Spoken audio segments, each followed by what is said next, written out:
નમો લોહે સૌહરિહંતાનમ નમો લોહે સૌદાનમ નમો લોહે સૌઆયર્યાન નમો લોહે સૌજાયાનમ નમો લોહે સૌતિભાવતી સાવનમ ઓમકારમિંદુ સંયુક્ત નિત્યમ ધ્યાયંતિ યોગિન કામદમોક્ષમોચે ઓંકારાય નમો નમઃ મંગલમ ભગવાન મંગલમ કુટુંબી મંગલમ કુંકુંડાર્યો જૈન્દ્રમો સુમંગલમ નમઃ સમયસ્થાનાય સ્વાનુભૂત્યા ચકાસ્તે ચિત્તવાય પ્રવાય સર્વમાં વિભાવ નિર્ધનિદાતા. નિયમસાર ભગવાન કુમકુંદાચાર્ય રચિત નિયમસાર તથા મુનિવર પદ્મપ્રગમલધારી દેવ રચિત તાત્પર્ય વૃત્તિ ટીકા એનો સ્વાધ્યાય ચાલે છે. એમાં આપણે 33 કળશ સુધી સ્વાધ્યાય કર્યો છે. 18મી ગાથા પછીથી મુનિવરે 6 કળશ થયા છે અને એ પૈકીના 4 કળશ આપણે પૂરા કર્યા છે. આજે હવે 5મો એટલે કે 34મો કળશ લઈશું. 19મી ગાથા પહેલા 6 કળશ ગયા છે, તો આજે આપણે એમાંથી 5મો કળશ લઈએ છીએ અને ત્યાર પછીથી 35મો કળશ એટલે છેલ્લો કળશ છે તે આપણે આવતીકાલે લઈશું. એનો વિષય સૂક્ષ્મ છે. 35મા કળશનો વિષય જરા સૂક્ષ્મ છે એટલે એને આપણે જુદો આખો આવતીકાલે લઈશું. આજે 34મો કળશ લઈશું. અસતી સતી વિભાવે તસ્ય ચિંતાસ્તિ નો નઃ સતતમ અનુભવામઃ શુદ્ધમ આત્મનમ એકમ હૃદય કમલ સંસ્થમ સર્વકર્મ પ્રમુક્તમ ન ખલુ મુક્તિ ન અન્યથાસ્તિ તસ્માત. 34મા કળશના અર્થમાં કહે છે કે વિભાવ અસત હોવાથી. ક્યાં અસત છે? તો કે અમારા આત્મ સ્વભાવમાં. વિભાવ અસત હોવાથી એટલે કે વિભાવ છે જ નહીં. ક્યાં? અમારા આત્મ સ્વભાવમાં. અમારા આત્મ સ્વભાવમાં વિભાવ અસત હોવાથી તેની અમને ચિંતા નથી. જે અમારા સ્વરૂપમાં નથી એની અમને ચિંતા નથી. અમે તો હૃદય કમળમાં સ્થિત સર્વ કર્મથી વિમુક્ત શુદ્ધ આત્માને એકને સતત અનુભવીએ છીએ.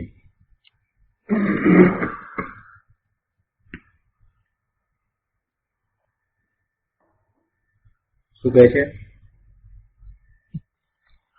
કે અમે તો હૃદય કમળમાં સ્થિત સર્વ કર્મથી વિમુક્ત શુદ્ધ આત્માને એકને સતત અનુભવીએ છીએ, કારણ કે અન્ય કોઈ પ્રકારે મુક્તિ નથી જ. જો આ તો મુનિવરની વાત છે, અદ્ભુત વાત છે. જેની એવી દશા હોય એને એવા જ ભાવ હોય.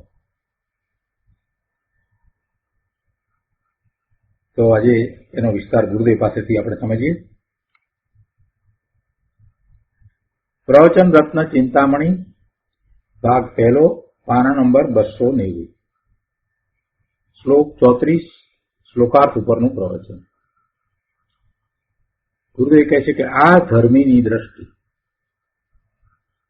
આવા સંત પુરુષ મહાપુરુષ નાની જે 7મે 6ઠ્ઠે ગુંઠાને હોય ને એમની આવી જ દશા હોય. શું કહે છે કે અમારા આત્મ સ્વભાવમાં વિભાવ નથી. અમારા આત્મ સ્વભાવમાં વિભાવ નથી. આ જે સુખની કલ્પના, રાગ દ્વેષ અને શુભાશુભ ભાવ છે તે અમારા એક જ્ઞાયક સ્વભાવમાં નથી.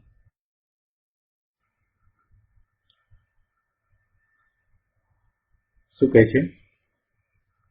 અમારા સ્વભાવમાં વિભાવ નથી, એટલે શુભ કે અશુભ ભાવ એક પણ અમારા આત્મ સ્વભાવમાં નથી. આત્મ સ્વભાવમાં બીજો કોઈ અન્ય ભાવ નથી, વિભાવ નથી.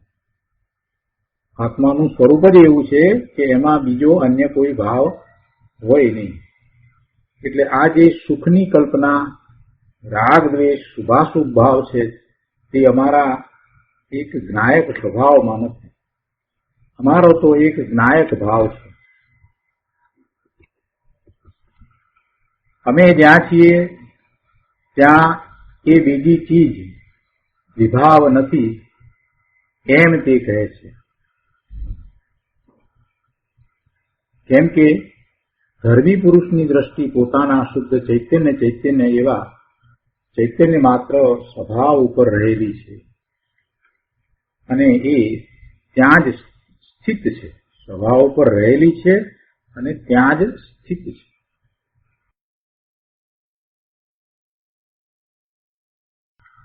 શું કહ્યું? અમે જ્યાં છીએ ત્યાં એ બીજી ચીજ વિભાવ નથી એ વાત કરી. કેમ કે અમે બહારમાં નથી, અમે અમારા સ્વભાવ ભાવે જ છીએ. એટલે પછી બીજી ચીજ ઉત્પન્ન થતી જ નથી, વિભાવ ઉત્પન્ન થતો જ નથી. કેમ કે ધર્મી પુરુષની દ્રષ્ટિ પોતાના શુદ્ધ ચૈતન્ય એવા ચૈતન્ય માત્ર સ્વભાવ ઉપર રહેલી છે અને એ ત્યાં જ સ્થિત છે. એટલે બીજું કાંઈ ઉત્પન્ન થતું નથી. આગળ કહે છે કે અસતી સતી વિભાવે એમ પાઠ છે ને, તો વિભાવ અસત હોવાથી વિભાવમાં ભલે રહ્યો પણ વિભાવ અમારા સ્વભાવમાં નથી. વિભાવ છે, વિભાવ નથી એમ નહીં, વિભાવ પણ તો છે પણ અમારા સ્વભાવમાં વિભાવ નથી. અમારા સ્વભાવમાં એક જ્ઞાયક ભાવમાં શરીર, મન, વાણી ને કર્મ એ બધી પર વસ્તુ તો નથી, પરંતુ વિભાવ પણ અમારા સ્વભાવમાં નથી. આવો શુદ્ધ ચિદાનંદ ઘન અમારો સ્વભાવ છે. સ્વભાવની વાત છે. સ્વભાવમાં વિભાવ નથી. શાંતિથી સમજવા જેવું છે. મુનિવરની વાત છે. જે પોતાના સ્વરૂપને વિશે વારંવાર જાય છે એવા મુનિવરે પોતાનો ભાવ અહીંયા તો પ્રદર્શિત કર્યો છે. એ ઉપરથી આપણે સમજવાનું છે કે મહાપુરુષોની આવી ઊંચી દશા હોય કે જેમને વિભાવ જે છે એ લાગતો જ નથી, તો એ કેવી દશામાં હશે, પોતાની સ્થિતિ કેવી હશે.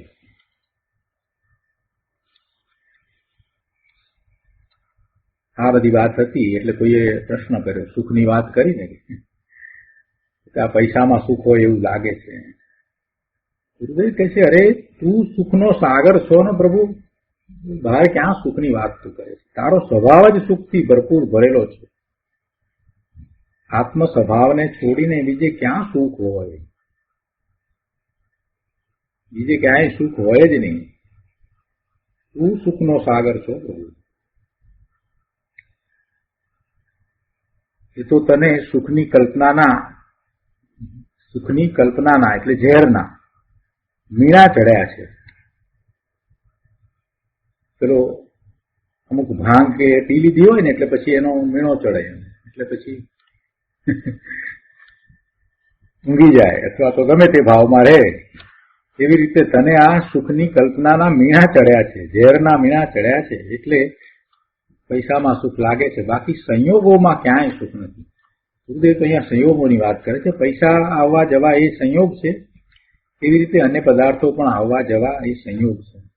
પૂર્વે જે કર્મ કર્યા હતા એને નિમિત્તે જે સંયોગો પ્રાપ્ત થાય એ સંયોગો છે, તો એનો વિયોગ પણ થાય. એટલે એ બધું આવે ને જાય, પણ એમાં ક્યાંય સુખ નથી. કોઈ પણ સંયોગમાં તને પ્રસન્નતા થતી હોય એ ખરેખર તો આત્મપ્રદેશોનું કંપન જ છે ને દુઃખ જ છે. એ દુઃખ છે. અહીંયા એમ કે છે અમારા આત્મ સ્વભાવમાં એ નથી. અમારા આત્મ સ્વભાવમાં વિભાવ નથી. અમે જેને આત્મા માનીએ છીએ, અમે જે આત્મા અનુભવીએ છીએ એમાં વિભાવ નથી. મુનિવર કહે છે કે અમે જેનો અનુભવ કરી રહ્યા છીએ એવા આત્મામાં કોઈ વિભાવ નથી. પોતે પોતાના આત્માને વિશે સ્થિત છે, માટે એવો શુભ કે અશુભ ભાવ ઉત્પન્ન જ થતો નથી. એટલે અમારા આત્મામાં વિભાવ નથી એમ મુનિવર કહે છે. બુદ્ધે કહે છે કે જો આ ભેદ વિજ્ઞાન, વિભાવથી જુદા પડવાની વાત જે છે અહીંયા તો સહજ થઈ ગયું છે. પોતે સ્વભાવ ભાવે થયા છે એટલે બીજું બધું પોતાથી છૂટું પડી ગયું છે. આ ભેદ વિજ્ઞાન એક સમયની પર્યાય જેવડો પણ હું નથી એવું સતત મુનિવરને અનુભવમાં છે. એવા અનુભવ જ્ઞાની પુરુષોને હોય છે. વિભાવ અસત હોવાથી તેની અમને ચિંતા નથી. આ વિભાવ મને થાય છે અને તેને ટાળી દઉં એમ અમને નથી. પોતાના સ્વરૂપમાં વિભાવ નથી એમ એક ભેદ જ્ઞાન થઈ ગયું છે. સતત સ્વરૂપની દ્રષ્ટિ રહે છે. એને પછી જે પોતાના સ્વરૂપમાં નથી અને જે પર્યાયમાં છે એને ટાળી દઉં એમ પણ નથી. એ કઈ અમસ્તું થઈ જાય છે એમ નથી. એમાં અનંત પુરુષાર્થ છે. હું ગુરુદેવ કહે છે કે આ જયારે મુનિવર એમ કહે છે કે આ વિભાવ મને થાય છે ને એને ટાળી દઉં એમ અમને નથી, જયારે આવી વાત કરે છે તો એ અમસ્તી નથી. એમાં અનંત પુરુષાર્થ છે. આ કઈ વાતો નથી, કહેવાની વાત નથી. અમને વિભાવ નથી એમ જયારે કહેતા હોય ત્યારે દશા કેવી હોય? સ્વરૂપમાં વારંવાર ચાલ્યા જતા હોય ત્યારે એવો અનુભવ થતો હોય એટલે પછી વિભાવ ઉત્પન્ન જ નથી થતા, વિભાવનું લક્ષ્ય થતું નથી. એ જ પુરુષ આ વાત કહી શકે. અહીંયા શક્તિ અપેક્ષા એ વાત નથી. શક્તિ અપેક્ષા એ તો દરેક જીવમાં વિભાવ નથી એની અહીંયા વાત નથી. અહીંયા એ વાત નથી સમજાવી. અહીંયા તો મુનિવર પોતે જે અનુભવે છે એ અહીંયા કહે છે. એટલે કહે છે કે વિભાવ અમારા સ્વભાવમાં નથી અને વિભાવ મને થાય છે ને તેને ટાળી દઉં એમ પણ નથી. જયારે આમ કહેતા હોય તો પછી એ કઈ અમસ્તું ન હોય, એ કઈ વાતો ન હોય, એ એવો પુરુષાર્થ હોય. પુરુષાર્થ કેવો? પોતાના સ્વરૂપને વિશે સ્થિરતાનો પુરુષાર્થ કરી રહ્યા હોય તેને આવી વાત હોય. પોતાના સ્વરૂપને અનુભવ્યું છે એ તો સમ્યક દ્રષ્ટિ છે. એમાં લીનતાનો પુરુષાર્થ કરે છે એ એનાથી આગળ વધ્યો છે. પણ આ તો આત્માના પ્રચુર સંવેદન સહિત જે રહ્યા છે એવા મુનિવરની વાત છે. એમનો એવો અભૂતપૂર્વ પુરુષાર્થ વર્તે છે ત્યારે એ એમ કહી શકે કે અમને તો એ વિભાવ થાય છે એમ પણ નથી, વિભાવ સ્વરૂપમાં નથી, અમે અમારામાં છીએ. હવે વિભાવને ટાળીએ એમ વાતે ક્યાં રહી? પોતાના સ્વરૂપને વિશે જે રહે છે એને પછી વિભાવને ટાળવાનો એવો વિકલ્પ ક્યાંથી આવે?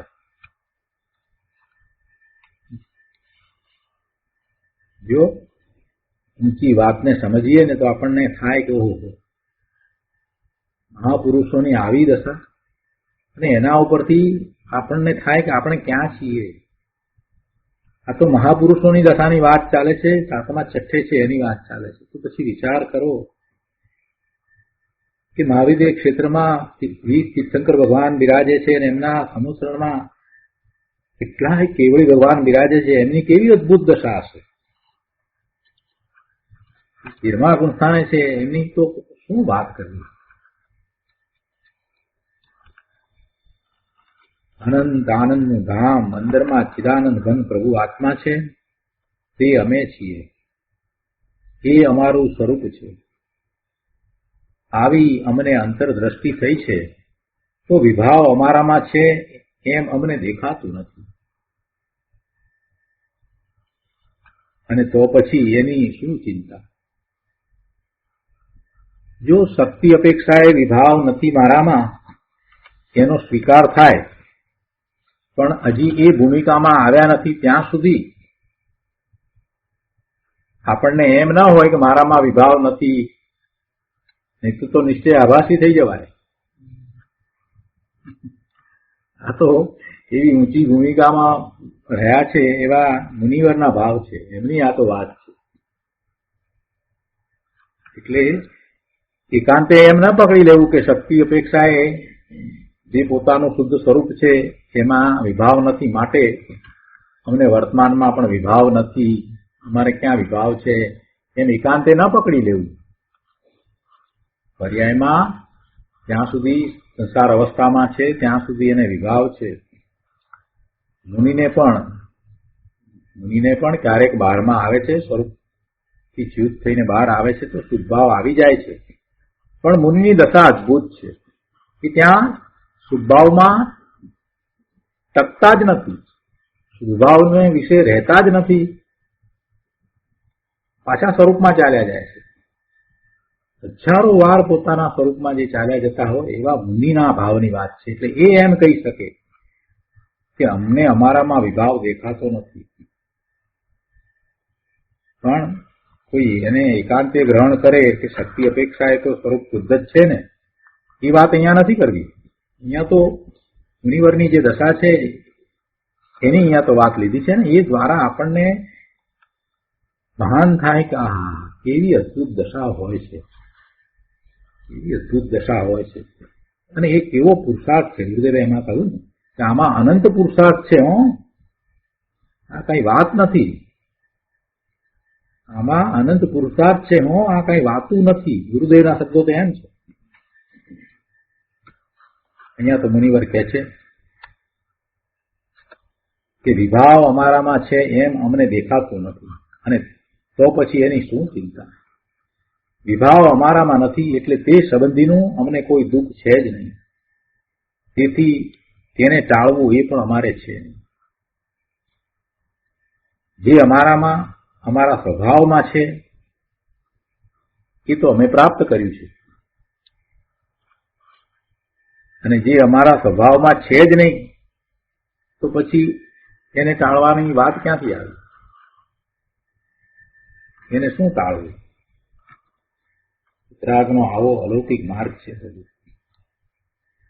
સ્વરૂપથી જ તું વિતરાગ સ્વભાવી છો ભગવાન, તો પછી તારામાં રાગ ક્યાંથી હોય?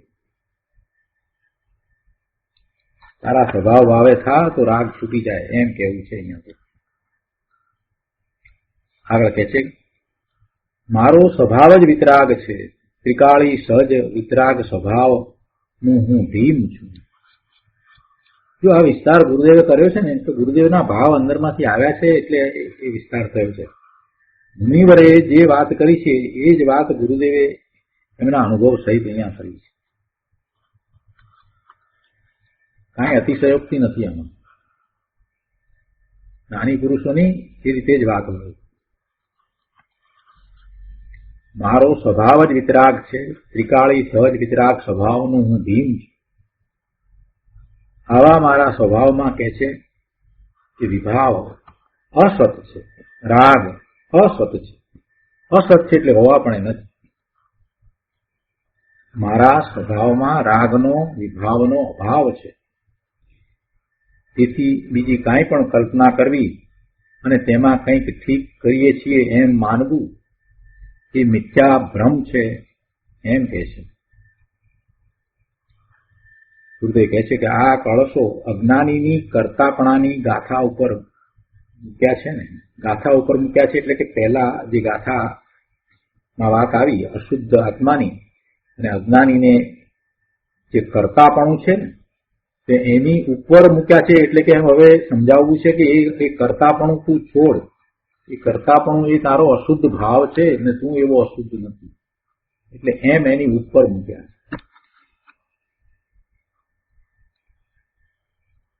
કૃપાળુદેવે પણ આત્મસિદ્ધિમાં મતાર્થીના લક્ષણ દર્શાવીને પછી એની ઉપર આત્માર્થીના લક્ષણ દર્શાવ્યા છે. આ બધા મતાર્થીના લક્ષણ એ તું છોડ અને તું આત્માર્થી થા.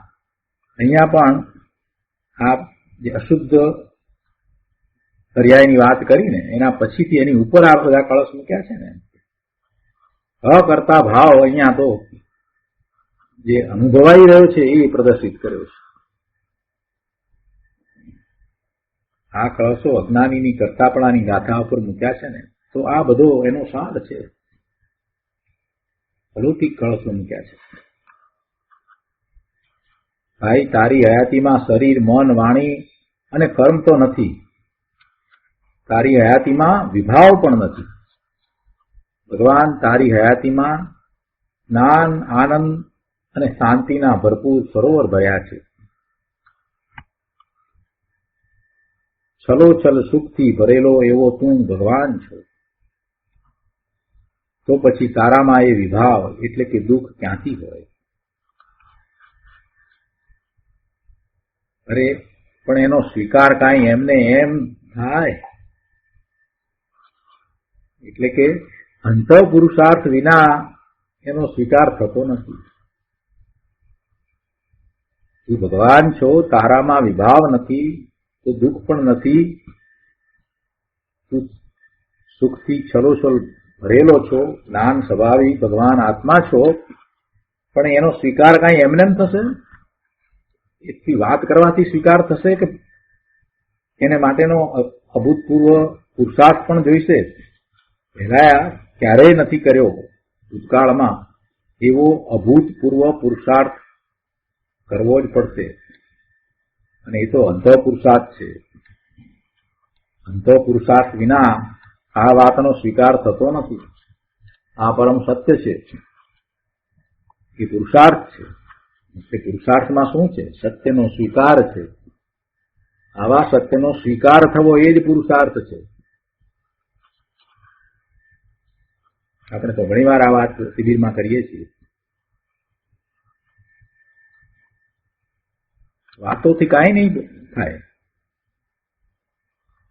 સ્વીકાર થવો, કેવો સ્વીકાર? વાણીમાં નહીં, પણ અંદરમાં સ્વીકાર થવો. અંદરમાં સ્વીકાર તો અંદરમાં એવો પુરુષાર્થ ઉપડે ત્યારે થાય. અંતઃ પુરુષાર્થ વિના થાય નહીં. અરે પણ આવો ધર્મ લોકોને બેસે નહીં, એટલે 12મા ધર્મ માની લીધો છે અને બિચારા ક્રિયાકાંડમાં ચડી ગયા છે. શું થાય? આગળ કે છે, મુનિવરે એમ કહ્યું ને કે વિભાવ અસત હોવાથી, અને મૂળ પાઠમાં પણ એમ કહ્યું છે ને, અસતી સતી વિભાવે, એમ જ શબ્દ છે ને, તો પછી એનો ન્યાય કાઢવો જોઈએ ને. બુદ્ધે કહે છે કે એનો ન્યાય કાઢવો જોઈએ ને. એટલે કે વિભાવ શેમાં અસત છે, અને એટલા માટે ત્યાં કાઉન્સમાં એમ લખવામાં આવ્યું છે કે અમારા આત્મ સ્વભાવમાં વિભાવ અસત છે. અમારો આત્મા તો પૂર્ણ વિતરાગ સ્વભાવી છે.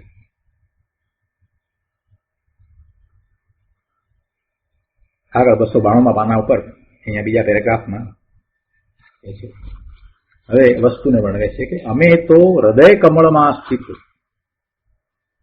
બુદ્ધે કહે છે કે લ્યો, હૃદય કમળમાં અર્થાત અમારા જ્ઞાન કમળમાં સ્થિત.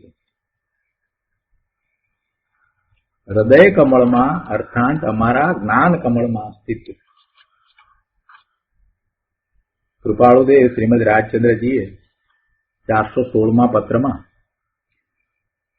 નિર્વિકલ્પ ધ્યાનની વિધિ બતાવી, અને એમાં આગળ વધતા વધતા એમ કહ્યું કે હવે તું હૃદયને વિશે, એટલે કે જે હૃદય 8 પાંખડીઓ વાળું હૃદય જે છે ઉલટું છે, એને તું સુલટું ધાર અને ત્યાં જ્ઞાન જ્યોતની ધારણા કર, ભાવના કર.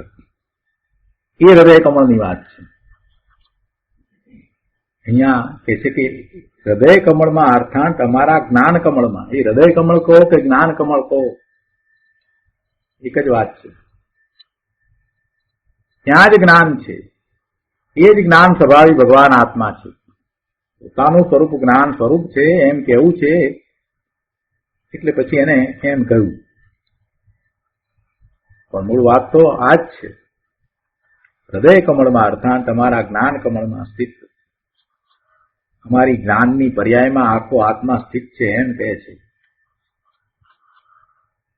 અહીંયા જરાક સમજવાનું છે. અમારી જ્ઞાનની પર્યાયમાં આખો આત્મા સ્થિત છે એમ કહે છે. શું જ્ઞાનની પર્યાયમાં આખો આત્મા આવે છે? એમ નહીં. એ તો જ્ઞાનની પર્યાયમાં આખો આત્મા પૂર્ણ સામર્થ્ય સહિત જળાય છે, અનુભવાય છે. વર્તમાન એક સમયની જ્ઞાનની પર્યાયમાં આખો આત્મા પૂર્ણ સામર્થ્ય સહિત જણાય છે ને પ્રગટ જ્ઞાનની પર્યાયને પૂર્ણ આખા આત્માનો આશ્રય પ્રવર્તે છે. એટલે કે એ જ્ઞાનની પર્યાય માત્ર આત્માનો જ આશ્રય કરવા વાળી થઈ છે. કહે છે અહીંયા કે ને પ્રગટ જ્ઞાનની પર્યાયને પૂર્ણ આખા આત્માનો આશ્રય પ્રવર્તે છે. પૂર્ણ શુદ્ધ આત્માના આશ્રયે વર્તમાન જ્ઞાનની પર્યાય પ્રગટ થઈ છે. તેથી પર્યાયમાં આખો આત્મા સ્થિત છે એમ કહ્યું છે, અનુભવમાં આવે છે. પોતાના પૂર્ણ સામર્થ્ય સહિત આખો આત્મા વર્તમાન જ્ઞાનની પર્યાયમાં અનુભવમાં આવે છે. ક્યારે આવે છે? કે જ્યારે આ જ્ઞાનની પર્યાય પૂર્ણ આખા આત્માનો આશ્રય કરે છે. પૂર્ણ શુદ્ધ આત્માના આશ્રયે વર્તમાન જ્ઞાનની પર્યાય પ્રગટ થઈ છે, ત્યારે એ અનુભવમાં આવે છે. શું કહ્યું? કે સ્વભાવમાં વિભાવ નથી, તેથી તેની ચિંતા નથી. તો શું છે? તો કહે છે કે અમારી જ્ઞાનની પ્રગટ પર્યાયમાં આખો ભગવાન આત્મા સ્થિત છે. એટલે કે ભગવાન આત્મા પૂર્ણ સામર્થ્ય સહિત અમને અનુભવાય છે, જણાય છે. આત્મા અનુભવાય એટલે શું અનુભવાય? આત્મા એટલે અનંત ગુણનો પિંડ, એક રૂપ. આત્મા એટલે અનંત ગુણ જે એક રૂપે છે અને એનું પરિણમન જે છે એ પણ એક રૂપે છે. એ પરિણમન અનુભવમાં આવે છે, એટલે આત્માનું પૂર્ણ સામર્થ્ય અનુભવમાં આવે છે.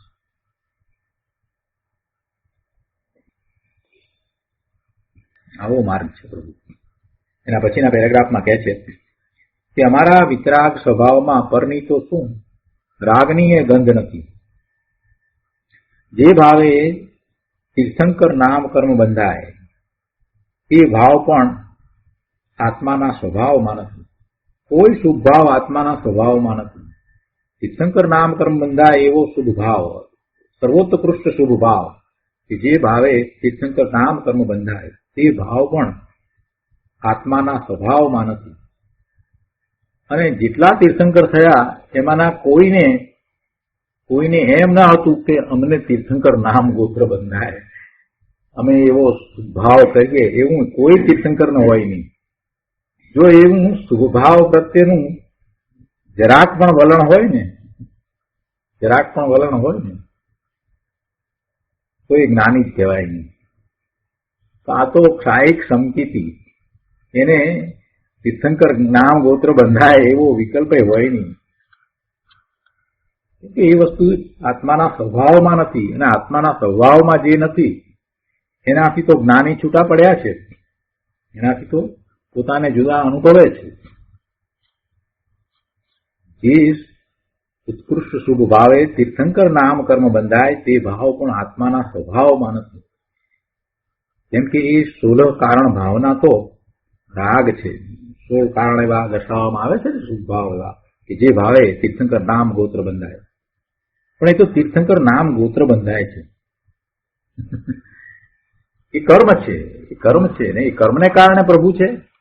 પ્રભુની દશા 13મા ગુણસ્થાનની દશા એ કર્મને કારણે છે તો પોતાના પુરુષાર્થને કારણે છે. લોકો એ સમજતા નથી. તીર્થંકર નામ ગોત્ર બંધાયું એટલે એમ સમજે કે આ એવા શુભભાવથી બંધાયું છે તો બસ એ શુભભાવને કારણે એ તીર્થંકર થયા. એવી ઊંધી માન્યતા છે. એ શુભભાવ જે છે જેને કારણે તીર્થંકર નામ કર્મ બંધાય છે એ જુદી વસ્તુ છે, અને પ્રભુનો પુરુષાર્થ જે છે એ જુદી વસ્તુ છે. પ્રભુનો પુરુષાર્થ છે એ તો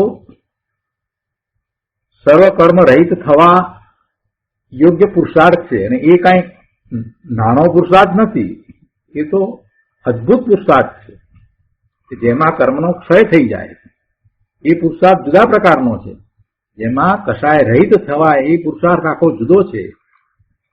અને આ શુદ્ધભાવ જે થયો એને કારણે તીર્થંકર નામ ગોત્ર બંધાયું, પણ એ બંધાય એવી ભાવના તો એ જીવની હતી જ નહીં. એમનો તો પુરુષાર્થ આખો સ્વરૂપના વિશે એવો અદભુત વર્તે છે કે જેને કારણે સામે કર્મનો ક્ષય થઈ જાય છે. 12મા ગુણસ્થાનની દશામાં પહોંચે છે, સર્વ કસાયો નાશ પામે છે, 4 ઘાતી કર્મનો ક્ષય થઈ જાય છે. એવી પોતાની અંતરંગ અદભુત દશા છે. અને એ દશા કઈ તીર્થંકર નામ ગોત્ર બંધાયું એટલે એને કારણે થઈ છે એમ નથી. તીર્થંકર નામ ગોત્ર એ તો કર્મની દશા છે, એ તો શુભ ભાવ છે. આપણને શરીર મળ્યું, મનુષ્યનું મળ્યું શરીર, બરાબર, આ સમજ મળી, આ બધું મળ્યું, એ બધું કર્મનો ઉદય છે. તો કર્મનો ઉદય છે એટલે પછી હવે પુરુષાર્થ કરવાનો રહ્યો નહીં? પુરુષાર્થ તો બાકી રહ્યો કે નહીં? કર્મના ઉદયથી તો આ મનુષ્યની ગતિ મળી, આ શરીર મળ્યું, આ સમજવાની બુદ્ધિ મળી, આ બધું મળ્યું.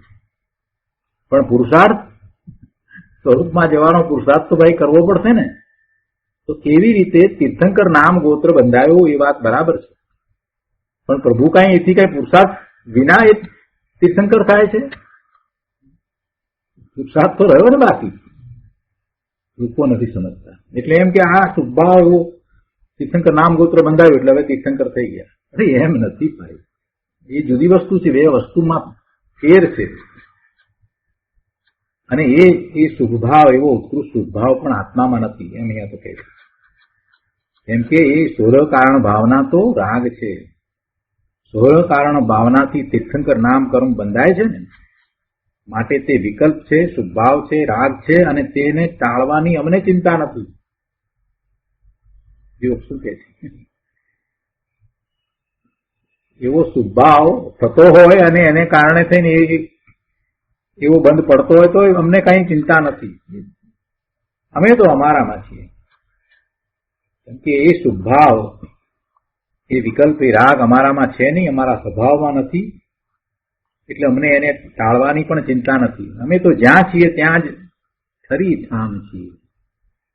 અમે તો જ્યાં છીએ ત્યાં જ ખરી ઠામ છીએ. સ્વરૂપને વિશે અમે તો ઠર્યા છીએ. તેથી હવે અમને રાગની ઉત્પત્તિ જ થતી નથી. અને એને જ રાગને ટાળ્યો એમ વ્યવહારથી કહેવાય છે. બાકી રાગની ઉત્પત્તિ થાય અને પછી ટાળીએ ને એવું બધું ક્યાંથી હોય? તો રાગ તો થઈ ગયો, પણ રાગની ઉત્પત્તિ ન થવી એને રાગ ટળ્યો એમ કહેવામાં આવે છે. એ પણ વ્યવહારથી. બાકી રાગને ટાળવો એ પણ અમને છે નહીં. અમારા હૃદય કમળમાં સ્વભાવ સન્મુખનું ખીલેલું જે જ્ઞાન છે, તે જ્ઞાન કમળમાં પૂર્ણ આનંદનો નાથ ચૈતન્ય ચિંતામણી એવો ભગવાન આત્મા વિરાજે છે. સ્વરૂપનો અનુભવ કેવો હોય છે એની વાત કરી છે ગુરુદેવે. આગળ કહે છે, અમે તો હૃદય કમળમાં સ્થિત સર્વ કર્મથી વિમુક્ત શુદ્ધ આત્માને એકને સતત અનુભવીએ છીએ. એનો વિસ્તાર કરતા ગુરુદેવ સમજાવે છે કે જુઓ, પહેલા કહ્યું કે અમારા આત્મ સ્વભાવમાં વિભાવ નથી. ભગવાન આત્મા અંદર વિભાવથી રહિત છે. હવે વળી કહે છે કે તે સર્વ કર્મથી રહિત છે. સર્વ કર્મથી, દ્રવ્ય કર્મ, ભાવ કર્મ અને નો કર્મથી ભગવાન આત્મા રહિત છે. આવા નિજ શુદ્ધ આત્માને એકને અમે નિરંતર અનુભવીએ છીએ. અમારી દ્રષ્ટિમાં તો આવો પરમ સ્વભાવમય આખો ભગવાન આત્મા વર્તે છે એમ કહે છે. આગળ કહે છે 293 પાના પર, અમે શુદ્ધ આત્માને એકને સતત અનુભવીએ છીએ. ભગવાનને, કેવળીને અને સિદ્ધને અમે ભજીએ છીએ એમ નહીં. કેવળી ભગવાનને કે સિદ્ધ ભગવાનને, તીર્થંકર ભગવાનને એટલે તીર્થંકર ભગવાનને, કેવળી ભગવાનને, સિદ્ધ ભગવાનને અમે ભજીએ છીએ એમ નહીં. અને પર્યાયને અમે ભજીએ છીએ એમ પણ નહીં, પણ એ પ્રગટ પર્યાય તો એક અહીં એક દ્રવ્યને જ ભજે છે એમ કે છે. પરની ભક્તિની વાત નથી, પણ આ વર્તમાન જ્ઞાનની પ્રગટ પર્યાય તો અહીંયા એક દ્રવ્યને જ ભજે છે એમ કે છે કે દ્રવ્યમાં જ એ તો સ્થિત થઈ છે. અમે એકને શુદ્ધ આત્માને ભજીએ છીએ અને એ સતત નિરંતર ભજીએ છીએ. સતત નિરંતર પોતાના સ્વરૂપને વિશે રહે ત્યારે પછી કોઈ શુભ ભાવ ઉત્પન્ન થતો નથી. અહીંયા એમ કહ્યું ને કે કેવળી ભગવાનને સિદ્ધને ભજીએ છીએ એમ નહીં, એટલે એનો અર્થ એમ નથી કે જ્ઞાની પુરુષોને પ્રભુ પ્રત્યેનો ભક્તિભાવ ન હોય એમ નથી, એમ કહેવાનો આશય નથી. પણ જયારે સ્વરૂપને વિશે છે ત્યારે પછી બીજો વિકલ્પ હોતો નથી એમ કહેવાનો આશય છે. બહારમાં આવે છે અને બહારમાં જો રહ્યા છે તો એમને બીજો કોઈ ભાવ નથી હોતો, પ્રભુ પ્રત્યેનો અહોભાવ જ હોય છે. તીર્થંકર ભગવાન પ્રત્યેનો અહોભાવ જ હોય છે. જે પરમેશ્વરને કારણે અમે આ પ્રાપ્ત કર્યું છે એમના પ્રત્યે અમે તો એમના દાસ છીએ એવો ભાવ અંદરમાંથી આવે છે. મહાપુરુષો એમ જ કહેતા હોય, પ્રભુ તરફનો એમનો અહોભાવ એવો હોય છે કે એમની સામે એ બાળક થઈ જાય છે, એ બાળક બની જાય છે. એટલે એમ નથી કે એ ભગવાનની પૂજા કરતા ન હોય, ભક્તિ ન કરતા હોય, એમ નથી. અંદરમાં એ પૂજા ને ભક્તિનો ભાવ તો એમને અંદરમાંથી આવે જ છે. એટલે તો જુઓ ને બધી સ્તુતિ કોણે લખી છે? મહાપુરુષોએ તો લખી છે. બીજા બહારના બધા લોકોએ લખી છે, એમાં તો કાંઈ ભલી વાર નથી. અમને આ આપજે ને તે આપજે, એ તો ભગવાન ક્યાં કાંઈ આપે. તો અહીંયા એવો ઊંધો અર્થ ન સમજવો. અમે એકને શુદ્ધ આત્માને ભજીએ છીએ અને એ સતત નિરંતર ભજીએ છીએ, અર્થાત નિરંતર દ્રવ્ય સ્વભાવ પ્રતિ જ અમારું પરિણમન વર્તે છે એમ કે છે. આ ધર્મની દશા, આ જ્ઞાનીની દશા, ધર્મીની દશા, આ વાસ્તવિક સ્થિતિ છે. એના પછીના પેરેગ્રાફમાં કહે છે કે શુદ્ધ ભગવાન આત્મા કે જે કર્મથી વિમુક્ત અને વિભાવ વિનાની ચીજ છે અને જે અમારા જ્ઞાન કમળમાં વિરાજે છે તે એકને જ અમે સતત અનુભવીએ છીએ. સુખદેવ કહે છે કે આ કરવા યોગ્ય છે, આ પ્રયોજન છે, આ પ્રયોજન છે, આ કાર્ય નિયમ છે.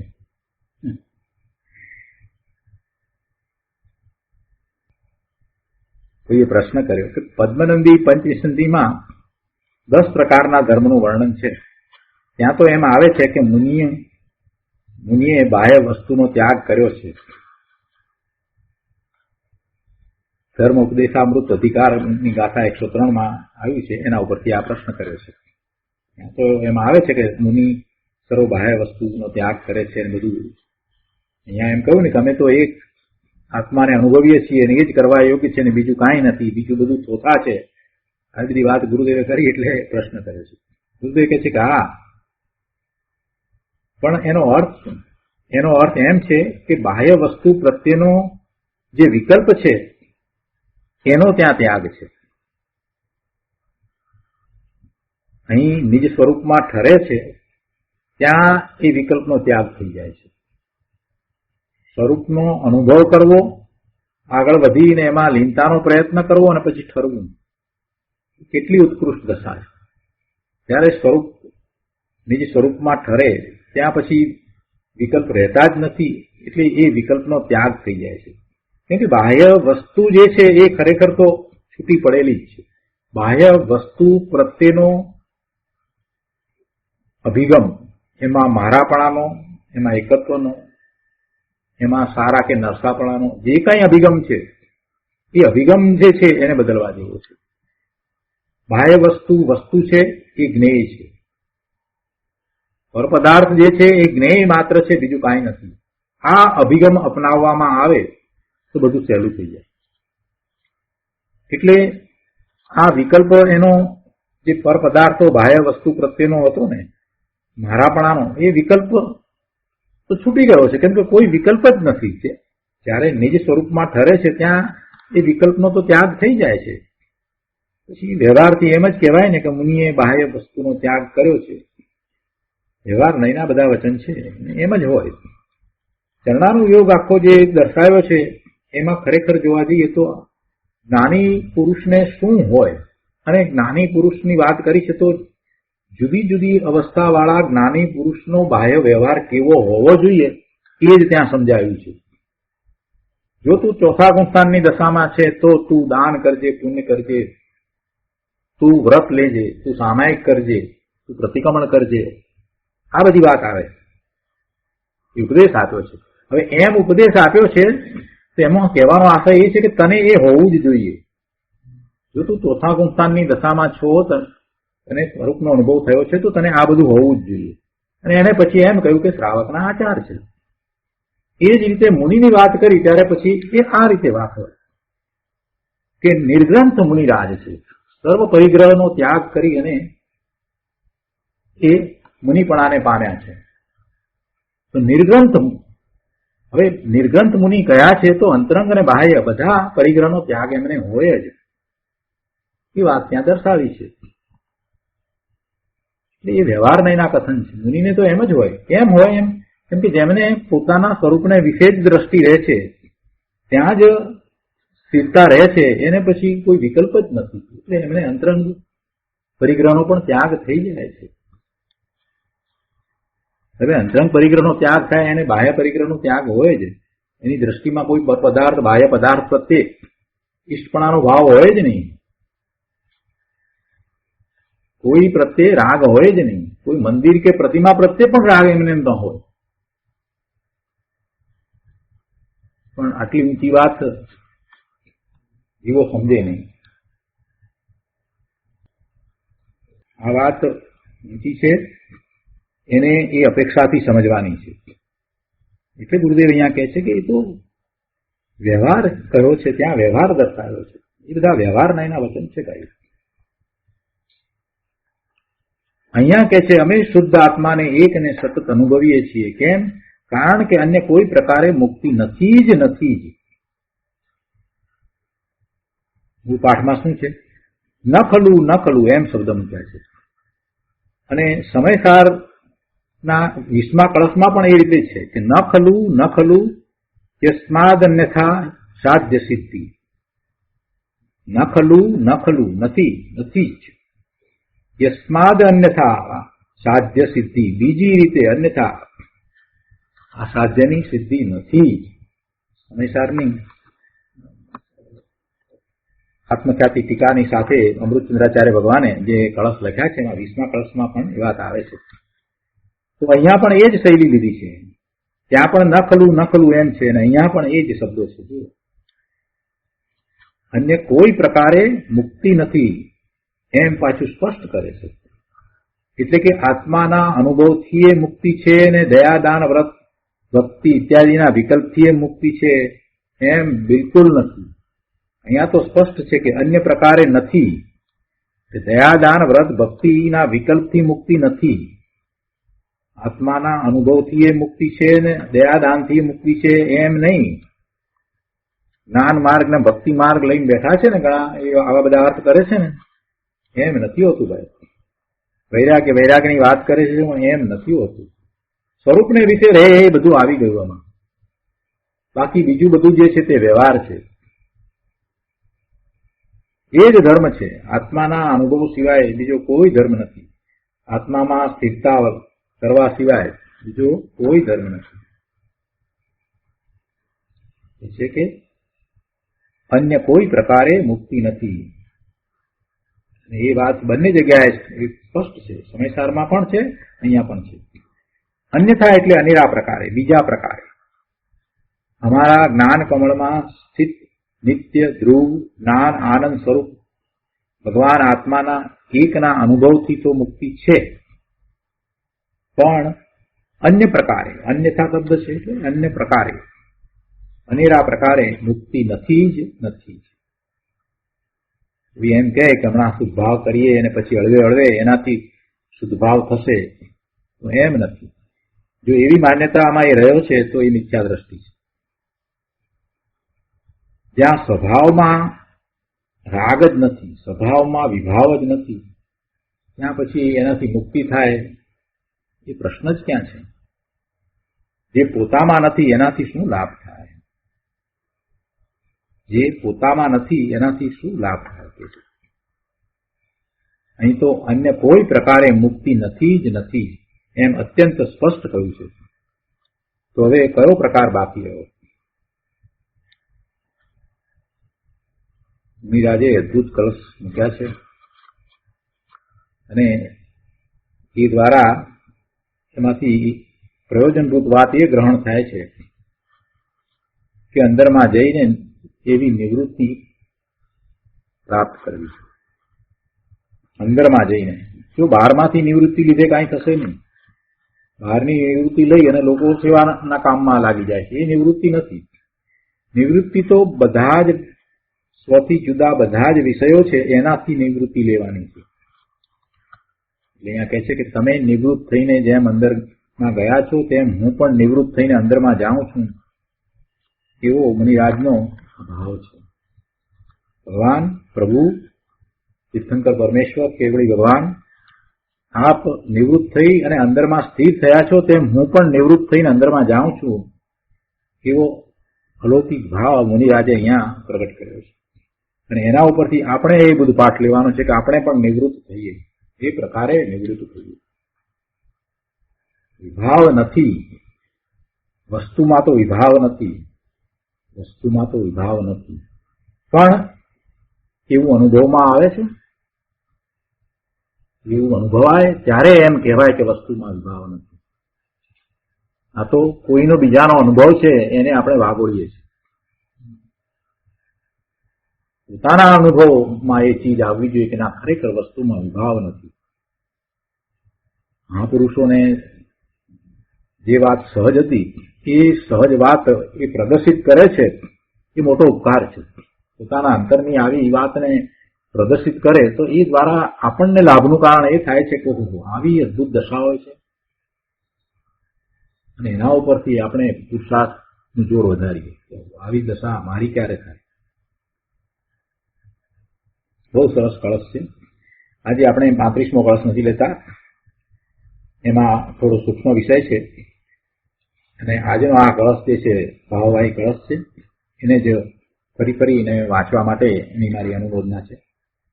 આજનો સ્વાધ્યાય આપણે અહીંયા સુધી રાખીએ છીએ.